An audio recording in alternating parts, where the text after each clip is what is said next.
빌립보서 10번째 시간 그리스도를 알아가는 기쁨이라는 제목으로 말씀을 전하겠습니다.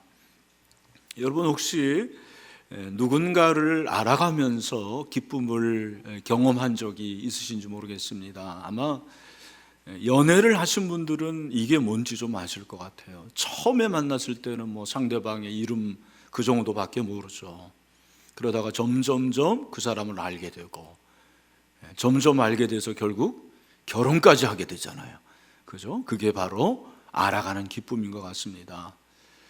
혹시 연애를 못 해보신 분들은 자녀를 양육할 때 그 기쁨을 좀 아는 것 같아요. 자녀를 양육하면서 내가 낳은 아들, 내가 낳은 딸이지만 그 아들을, 그 딸을 점점점 알아가면서 기쁨을 누리는 것이죠.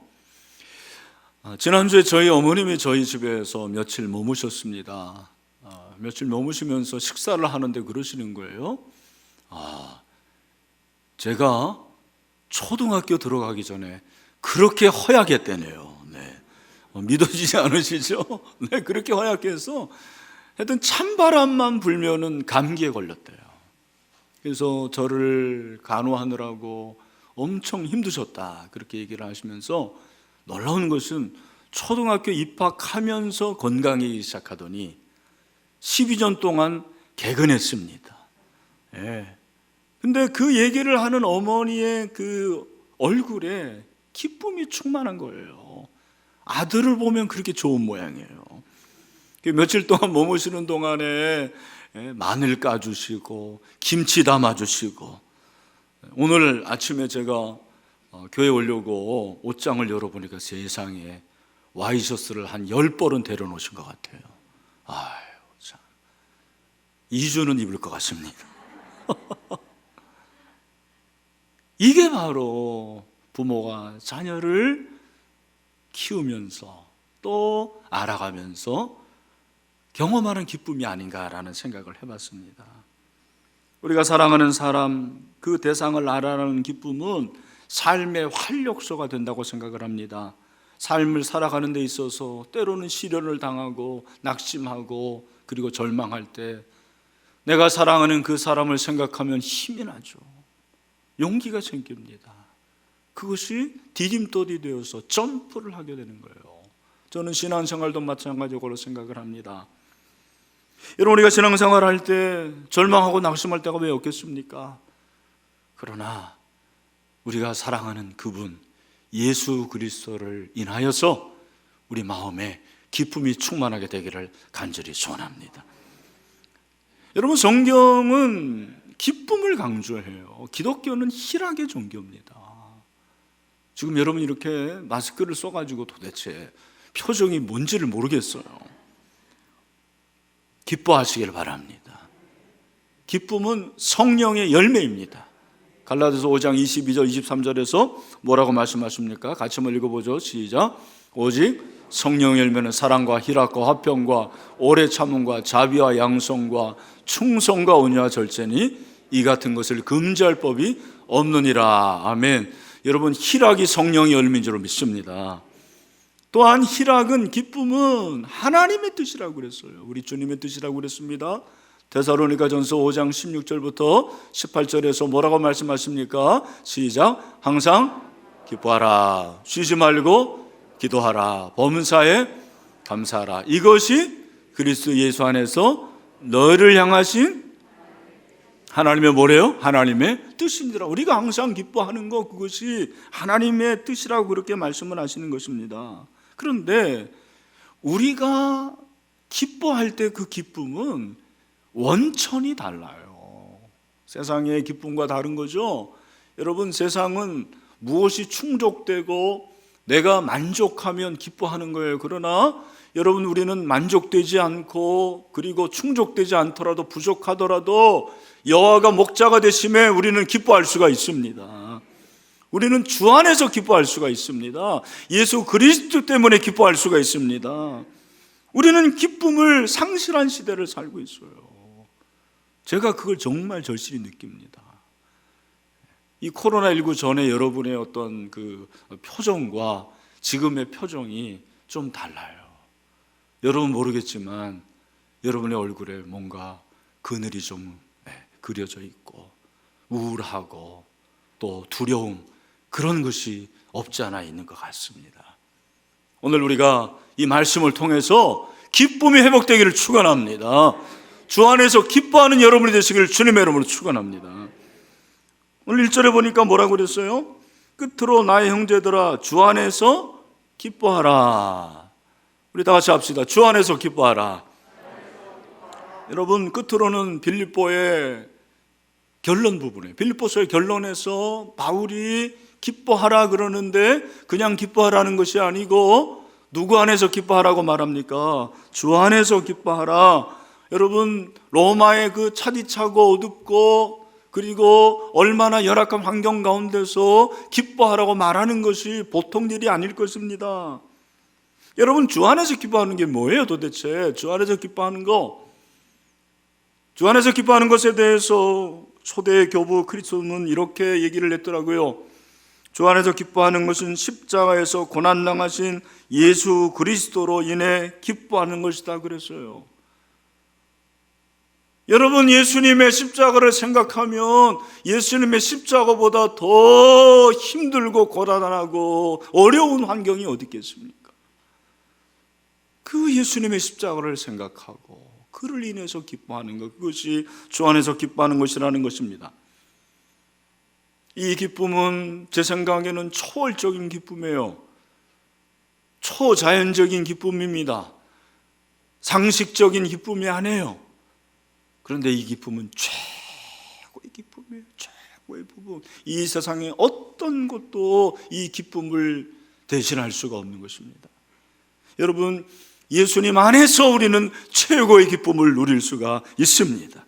2절에 보니까 개들을 삼가고 행악하는 자들을 삼가고 몸을 상해하는 이를 삼가라. 여러분, 여기서 왜 개가 나와요?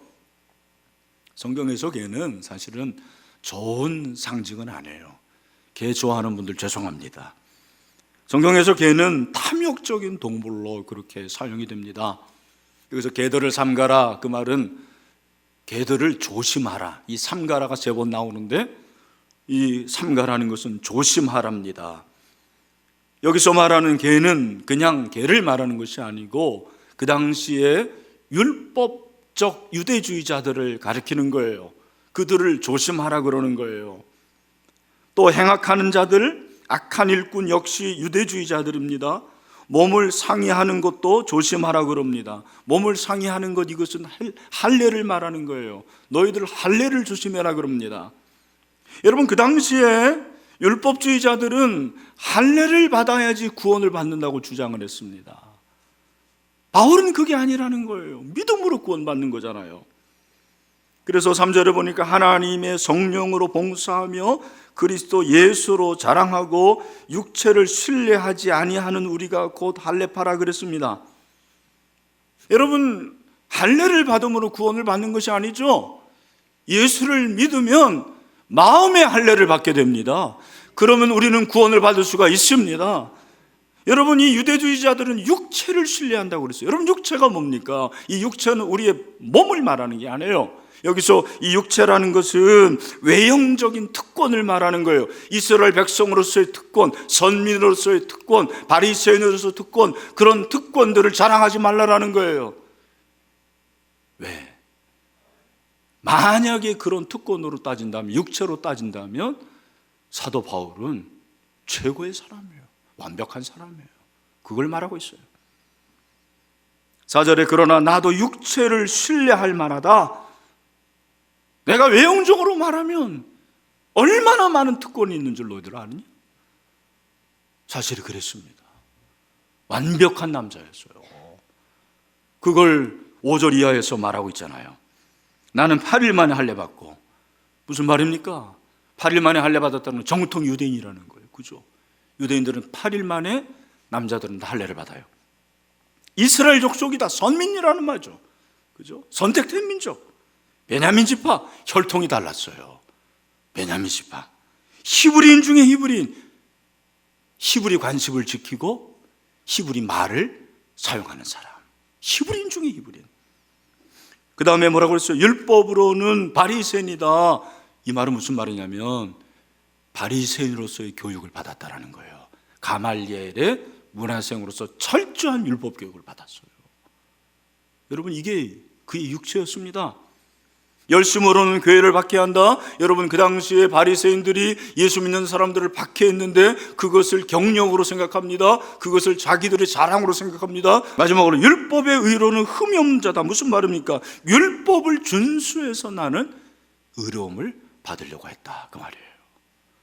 무슨 말입니까? 그는 외형적인 하나의 특권으로 보면 완벽한 육체의 사람이었어요. 완벽한 남자였습니다. 그랬는데 어떻게 했다라는 거예요? 그랬는데 우리 7절 말씀이 중요하죠. 오늘 7절 말씀을 다 같이 한번 읽겠습니다. 시작. 그러나 무엇이든지 내게 유익하던 것을 내가 그리스도를 위하여 다 해로 여길 뿐더러. 아멘. 그러나가 중요해요. 그러나 내가 그렇게 육체를 신뢰할 만하고 정말 육체를 자랑한다고 하면 나처럼 이렇게 자랑할 것이 많은 사람이 없는데, 그러나 그 모든 것을 다 그리스도를 위하여 뭐로 여겼다고요? 해로 여겼다고 그러는 거예요.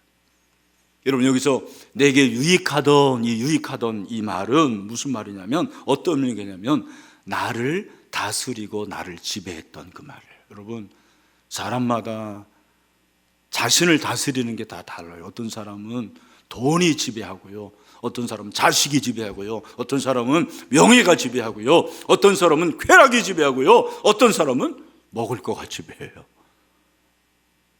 바울은 나를 지배하던 그 모든 것들을 해로 여겼다. 이 해는 손실이에요. 상업적인 단어입니다. 우리가 장사하다가 손해보잖아요. 그것처럼 여겼다라는 거예요. 바울은 그렇게 예수 그리스도를 위해서 내가 자랑할 만한 모든 육체적인 것들을 뭐로 여겼다고요? 해로 여겼다. 손실로 여겼다고 그렇게 고백을 합니다. 여러분, 그가 그렇게 했을 뿐만 아니라 8절 말씀이죠. 우리 8절 말씀이 오늘 본문의 핵심입니다. 우리 다 같이 한번 읽겠습니다. 시작. 또한 모든 것을 해로 여김은 내 주 그리스도를 아는 지식이 가장 고상하기 때문이라. 내가 그를 위하여 모든 것을 잃어버리고 배송으로 여기면 그리스도를 얻고. 아멘. 바울은 예수님 믿은 다음에 모든 것을 다 해로 여겼어요. 뿐만 아니라 배설물로 여겼다, 그렇게 말하고 있습니다. 여러분, 여기서 이 배설물이라는 말에 사전적인 정의는 이렇습니다. 여기서 말하는 배설물은 식탁에서 정리되어 버리게 되는 음식물 쓰레기 혹은 분토를 말하는 거예요. 요즘에 우리 자녀들이 집에서 온라인 강의 듣고 하니까 뭐를 많이 먹어요? 밥을 많이 먹어요. 음식을 많이 먹어요. 이게 뭐가 많이 생깁니까? 네, 음스가 많이 생기죠. 음식물 쓰레기. 바로 그게 배설물이에요. 여러분, 그 음식물 쓰레기를 아깝다고 하고 그걸 다시 보고 그걸 먹는 사람이 있습니까? 그런 사람이 없죠. 여기서 이 배설물은 바로 그런 음식물 쓰레기, 그리고 배설물과 같습니다.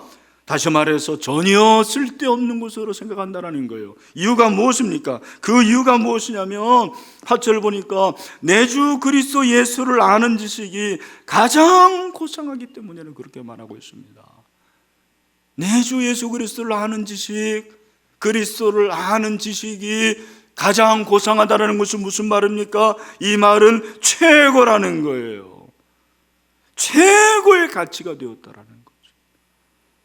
그리스도를 아는 지식이 최고의 가치가 되었다고 그렇게 고백을 하고 있습니다. 지금까지는 나의 혈통과 뼈대와 교육과 배경, 그리고 경력, 이런 것만 생각하면 기뻤어요. 그런데 그런 것을 다 배설물로 여기니까요, 예수님만 생각하면 기쁜 거예요. 그리스도만 생각하면 마음에 감격이 있고 거기에 기쁨이 있고 희열을 느끼는, 그리스도를 가장 존귀하게 여기는 지식이 그에게 생기게 되었습니다. 주님 한 분 때문에 기뻐하게 된 것입니다. 여러분, 사람이 그렇습니다. 정말 내가 좋아하는 것을 발견하면 그 전의 것들은 다 고물이 되는 거예요. 고물. 우리 여기 이제 남자 성도들 중에서 이 취미가 자주 바뀌는 분들이 있어요. 낚시 열심히 할 때는 온통 낚싯대만 삽니다. 그러다가 갑자기 바다에서 산으로 올라갑니다. 그래가지고는 등산용품 다 구입해요. 그러더니 갑자기 또 자전거로 가요. 나중에는 골프채로 바뀝니다. 집안에 다 옛날 것들이 중고로 쌓이게 되는 거죠. 좋은 것을 만나면 그 전의 것들은 중고가 돼요. 쓸모가 없는 거예요. 여러분, 결혼도 그런 거 아닙니까? 결혼 전에 여러분 연애하셨어요? 하신 분들 아무리 이쁘고 잘생기고 멋진 그런 연애 대상자를 많이 만나도 결혼하면 그 사람들이 다 뭐가 되는 거예요? 배설물이 되는 겁니다. 쓸모없이 되는 거예요. 왜? 최고의 존재를 만났기 때문에. 최고로 가치 있는 내 배우자를 만났으니까 다 쓸모가 없게 되는 거예요. 바울이 지금 그걸 말하는 것입니다. 바울은 이것을 그리스도를 얻고 그리스도 안에 발견되려 함이라 그렇게 표현을 하고 있습니다. 저는 이 표현이 굉장히 어려운 표현이라고 생각을 해요. 제가 주석을 다 살펴보지는 않았지만 바울이 이 표현을 한 것은 아마도 그 누구도 다 해석을 못할 것 같습니다. 내가 그렇게 자랑스럽게 여겼던 육체의 모든 것들을 해로 여기고 배설물로 여기고 그리스도를 가장 존귀하게 여기는 지식을 얻음으로 내가 그 예수 그리스도를 얻었고 발견되려 함이라. 이게 바로 그리스도를 알아가는 과정이 되는 거예요. 그리스도를 알아가는 하나의 과정이 되는 것입니다. 여러분, 그리스도를 알아가는 것은 한 번으로 끝나는 게 아니에요. 한 번으로 끝나지 않습니다. 금주에 제가 그 조나단 에드워드가 쓴 성화론이라는 책을 좀 읽었는데 그 성화론을 보니까 조나단 에드워드가 성화를 두 가지로 그렇게 분류하더라고요. 하나는 결정적 성화가 있고 하나는 점진적 성화가 있다라는 거예요. 이 결정적 성화라는 것은 무엇입니까? 우리가 거룩하게 된 것은 죄인이었는데 예수님을 만나면 그 순간 성령이 우리 안에 들어옴으로 저와 여러분은 거룩하게 되는 줄 믿습니다. 그게 바로 결정적 성화예요. 그런데 한 번으로 거룩해지나? 그렇지 않습니다. 그 다음엔 점진적 성화가 필요한 거예요. 그렇죠? 그래서 성화는 하나의 과정이에요. 여러분, 예수님을 아는 지식도 마찬가지입니다. 여러분 어떤지 모르겠지만 저는 88년도에 예수님을 인격적으로 만났어요. 대학교 4학년 때입니다. 나는 신학 안 하려고 그랬어요. 근데 예수님이 나를 만나줬어요. 그 순간 제가 예수님을 완전히 알게 됐어요. 나의 구세주를 알게 됐습니다. 그 예수님을 알게 되면서 결정적인 지식이 나에게 들어왔어요. 그 결정적 지식이 나에게 들어왔을 때 저는 늘 기뻐했습니다. 얼마나 기뻤는지 몰라요. 늘 감사하고 기뻤습니다. 근데 여러분, 그 기쁨이 결정적 기쁨으로 끝나면 오래가지 않아요. 그 다음에 필요한 기쁨이 뭐예요? 점진적 기쁨이에요. 점진적 지식이 필요한 거죠. 그 점진적 지식이 뭐냐면 예수님을 점점점 알아가는 거죠. 저는 참 럭키한 게 그렇게 예수님을 결정적으로 만난 그 다음에 바로 신학교에 들어갔어요. 신학교에 들어가서 신학을 하면서 성경을 읽으면서 나는 늘 하나님 앞에서 얼마나 감사한지 몰라요. 늘 기뻐했어요. 채플이 나에게는 은혜였고 그리고 그 신학의 수업 한 시간이 저에게는 놀라운 기쁨의 시간이었습니다. 지금도 나는 주님을 더 알아가고 있습니다. 그 주님의 그 지식의 크기와 넓이와 두께와 이 모든 것들을 다 어떻게 알 수 있겠습니까? 그래서 여러분, 사도 바울도 자기가 그렇게 주님을 알아가는데 고린도서 13장 12절에 보면 내가 지금은 부분적으로 안다고, 우리가 지금 부분적으로 알지만 그러나 마지막이 되면 영화 때는 예수님이 우리를 아는 것처럼 그렇게 주님을 알 것이다, 완전히 알 것을 말씀하고 있습니다. 여러분, 왜 성경을 읽어야 됩니까? 점진적으로 그분을 알기 위함이죠.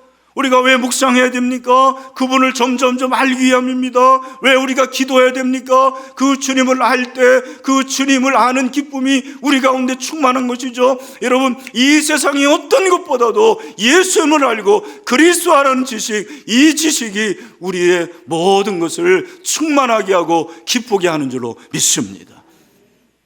오늘 저는 이 기쁨이 이 자리에 있는 여러분과 가정에서 예배드리고 있는 사랑을 모든 우리 신의 성도들 가운데 충만할 수 있게 되기를 주님의 이름으로 축원합니다.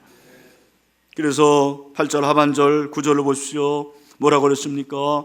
내가 그를 위하여 모든 것을 잃어버리고 배설물로 여겼다라는 것은 그리스도를 얻고 그 안에서 발견되려 합니다. 여기서 이 그 안에서 발견되려 함이라는 말이 좀 어려운데 쉬운 성경을 보니까 이렇게 해석을 했어요. 그리스도 안에서 하나가 되는 기쁨을 얻었습니다. 내가 가진 모든 것들, 그러한 모든 것들을 다 내려놓으니까 그리스도가 내 안에 오시고 그분이 내 안에 계시니까 그분과 나는 하나가 되었습니다.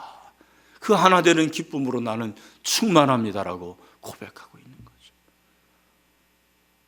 여러분, 기쁘십니까? 그리스도로 기뻐하시기를 축원합니다. 유명한 토마스 아퀴나스에게 어느 날 천사가 나타났습니다. 기도하는 중에 나타났어요. 토마스 아퀴나스가 얼마나 기도를 많이 했겠어요. 천사가 네가 그렇게 기도를 많이 하니 내가 응답을 해줘야 되겠다. 네 소원이 뭐냐? 그랬을 때 토마스 아퀴나스가 뭐라고 말한지 아십니까? 그리스도 외에는 나에게는 소원이 없습니다. 그리스도 외에는 나에게는 소원이 없습니다. I want nothing but Christ. 그리스도 외에는 나에게는 더 기쁨이 없습니다. 더 소원이 없습니다. 여러분, 우리에게 이 고백이 있게 되기를 바랍니다. 참, 우리는 왜 기뻐하지 못할까요? 왜 예수님이 내 안에 계신데도 기뻐하지 못할까요? 그리스도 외에 사랑하고 좋아하고 같이 여기는 것들이 너무 많아서 그런 것 같아요. 설교하는 이 목사에게도 마찬가지입니다. 그리스도 그분 한 분만으로 충분한데 그러지 않은 거예요. 오늘 사랑하는 성도 여러분, 여러분 어떻습니까? 이 코로나19 가운데서 이 현장 예배에 나오신 여러분, 저는 여러분에게 기쁨이 충만하기를 원해요. 다른 것이 아니라 예수님 때문에 기뻐하시길 바랍니다. 그리스도를 알아가는 기쁨으로 충만하시길 바랍니다. 우리 가정에서 예배드린 우리 사랑하는 형제자매들도 이 지식이 있어야 돼요. 이건 점진적인 지식을 말하는 것입니다. 마태복음 13장 44절을 보면 예수님이 비유를 하시죠. 천국은 마치 밭에 감추인 보화 같으니 사람이 이를 발견한 후 숨겨두고 기뻐하며 돌아가서 자기의 소유를 다 팔아 그 밭을 사느니라. 어떤 농부가 밭을 가는데 하고 뭐가 딱 부딪히는 거예요. 이게 뭐지? 캐보니까 그 안에 보물상자가 있는 거예요. 보물상자에는 뭐가 담겨져 있죠? 잘 모르시는데 보화가 담겨져 있습니다. 와, 어떻게 합니까? 다시 묻고 집에 가가지고는 모든 재산을 다 모합니다. 뭐 대출도 했겠죠. 그래서 뭐를 삽니까? 그 밭을 사요. 왜 밭을 삽니까? 뭐 때문에? 보화 때문에.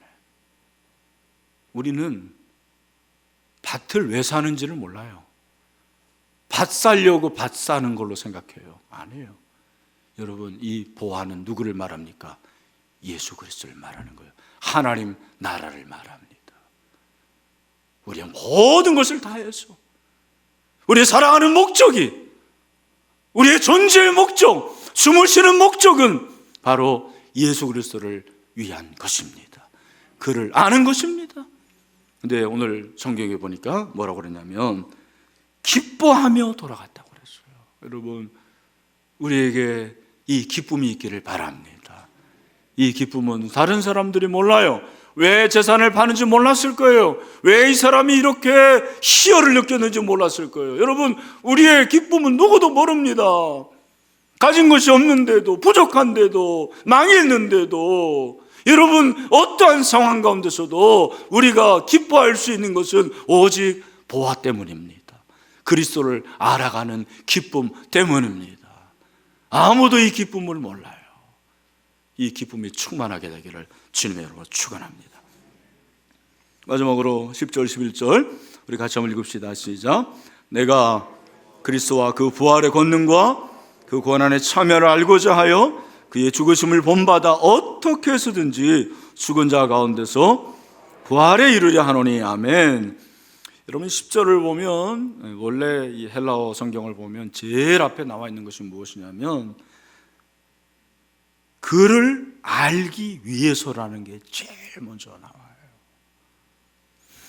그리스도를 알아가는 건 점진적이기도 하지만 두 번째는 뭐냐면 체험적입니다. 우리 한번 따라합시다. 그리스도를 아는 것은 체험적이다. 네. 그리스도를 아는 건 점진적이기도 하지만 체험적이에요. 체험을 말하는 거예요. 여러분, 오늘 본문에 보면 알기 위해서가 제일 먼저 나오는데 이 아는 것은 체험적인 알을 말하는 거예요. 바울이 그랬거든요. 바울은 예수님을 체험적으로 알았어요. 그래서 바울령이잖아요. 바울령. 여러분, 그런데 오늘 10절 11절을 보면 10절에서 한 가지 이상한 것이 나오는데 내가 그리스도와 그 부활의 권능과 그 고난의 참여함을 알고자 하여. 예수 그리스도의 부활과 고난 중에서 10절에 보니까 부활이 먼저 나옵니까? 고난이 먼저 나옵니까? 부활이 나와요. 여러분, 예수님의 생애를 보면 예수님은 부활을 먼저 경험하십니까? 고난을 경험하십니까? 그런데 왜 그렇게 되는?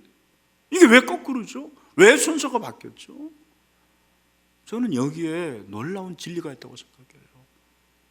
여러분, 우리의 기쁨은 고난에 있는 게 사실은 아니에요. 여러분, 고난당할 때 기뻐하세요? 물론 고난당할 때 우리가 기뻐할 수 있어야 돼요. 그런데 고난 가운데서 기뻐할 수 있는 것은 고난을 넘어서면 부활이 있기 때문입니다. 굉장히 중요한 거예요. 우리가 어떻게 고난을 이길 수가 있습니까? 부활의 능력을 체험하기 때문이죠. 부활의 능력을 경험하고 나니까 고난도 이기는 것입니다. 그걸 말하는 것입니다. 여러분, 사도 바울을 보십시오. 사도 바울은 사실은 예수님과 함께한 사람이 아니에요. 그런데도 바울 앞에는 항상 어떠한 수식어가 붙죠? 사도. 왜 사도입니까? 사도는 예수님과 함께 동고동락했던 사람이에요. 그러나 바울은 그런 사람이 아니에요. 그런데 왜 사도 바울이라고 그럽니까? 여러분, 그의 사도성은 어디에 있습니까? 다메섹 체험에 있는 거예요. 다메섹 체험. 그리스도를 믿는 사람을 잡아가두려고 다메섹에 내려가다가 그 다메섹에서 빛을 받습니다. 예수님을 경험해요. 그런데 그 예수님이 어떤 예수님입니까? 부활하신 예수님이었어요. 그래서 나는 부활의 예수님을 체험했다, 만났다라고 말하는 거예요. 그 사람은 사도가 되었습니다. 여러분, 우리가 그리스도를 아는 기쁨은 체험을 할 때 기쁨이 있게 될 줄로 믿습니다. 그러니까 여러분, 우리가 제자 훈련 받고 얼마나 기쁜지 몰라. 힘들지만 기뻐요. 말씀을 읽을 때 기쁩니다. 설교 들을 때 기쁘죠. 이 그리스도를 알아가는 기쁨이 얼마나 충만한지 몰라요. 오늘 우리에게 이 기쁨이 충만하게 되기를 소원합니다. 여러분, 삶이 힘이 드십니까? 기쁨이 사라졌습니까? 희락이 없습니까? 그리스도가 우리의 기쁨입니다. 그런데 우리는 그 그리스도를 알 때 기쁜 거죠. 알아갈 때 기쁜 거예요. 그 그리스도를 알아갈 때 느끼는 그 기쁨으로 우리는 전투할 수도 있고 비상할 수도 있고 새롭게 변화될 수가 있습니다. 그래서 저와 여러분들이 올 한 해 동안 또 성경 일독 합시다. 작년에만 성경 일독으로 끝나는 것이 아니고 올해도 성경 일독하고 말씀을 통해서 그리스도를 알아갔으면 좋겠습니다. 이번 주 한 주도 그렇게 주님을 알아가는 기쁨으로 충만하게 되기를 주님의 이름으로 축원합니다. 우리 마지막으로 시편 16편 11절 말씀으로 설교를 마무리합니다. 우리 다 같이 집에 있는 우리 형제자매도 크게 시작. 주께서 생명의 길을 내게 보이시리니 주의 앞에는 충만한 기쁨이 있고 주의 오른쪽에는 영원한 즐거움이 있나이다. 아멘.